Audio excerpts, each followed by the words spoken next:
की जेव्हा हे प्रश्न सत्ताधारी भाजप शिंदे शिवसेनेला विचारले जातात तेव्हा भाजप भूतकाळातल्या शिवसेनेचा संदर्भ देते की भूतकाळात शिवसेनेची अरे सत्ता सोडून असतानाही द्या असे हो. अपघात अहो हे झाले. बदमाश लोक आहेत. आता तुमच्याकडे लोकांनी काय करायचं? लोकांनी काय करायचं? लोकांनी यांना चपला मारायच्या.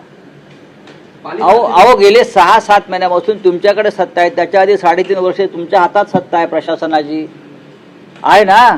यात शिवसेनेचा काय संबंध आला सांगा.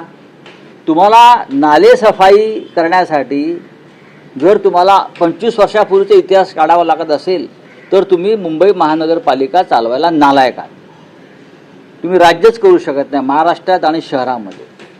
हे काल गिरीश महाजन काल नियंत्रण कक्षात बसले होते कॅमेरेवाले घेऊन सगळे.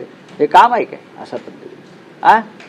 काय काय तमाशा चालला आहे मुंबईचा महाराष्ट्राचा? नौटंकी चालली. लुटालूट राम मंदिरापासून मुंबईपर्यंत सर्वत्र. बोले क्या है?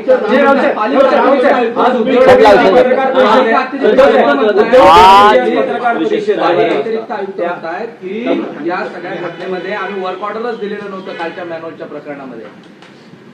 बघा हे महापालिकेचे विषय महापालिकेच्या लोकांना यापुढे विचारा. मी एक राजकीय भाष्य केलेलं आहे. आणि राम मंदिर दानपेटी अपहार प्रकरणी उद्धव ठाकरे त्यांची सविस्तर भूमिका मांडतील असं कळतं. या देशाला कलंकित करणाऱ्या घटना अयोध्येत घडत आहेत. ज्या अयोध्येच्या आंदोलनानं आणि प्रभू श्रीरामाच्या प्राणप्रतिष्ठेनं या देशाची अस्मिता चमकून निघाली होती तिथे आज स्वतःला हिंदुत्ववादी मानणाऱ्यांनी जो रामाचा ताबा घेतला, अयोध्येचं अंडरवर्ल्ड केलं. आज अयोध्या एका अंडरवर्ल्डपेक्षा कमी नाही आहे. अयोध्येमध्ये गुंडांचं राज्य आहे आणि दरोडेखोरांचं राज्य निर्माण केलं आहे भारतीय जनता पक्षानं. दानपेट्या लुटल्या.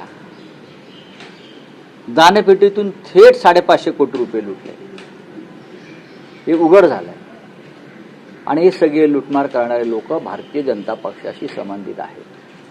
लोकांच्या मनामध्ये अस्वस्थता आहे, चीड आहे, पण लोक व्यक्त करायला घाबरत आहेत.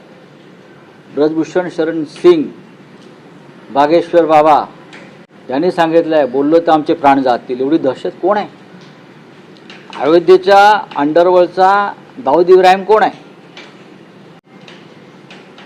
ब्रजभूषण शरण सिंग जरी घाबरत असले तरी मी घाबरणार नाही. मी अयोध्येत जाऊन सांगेन इकडला दाऊद कोण आहे.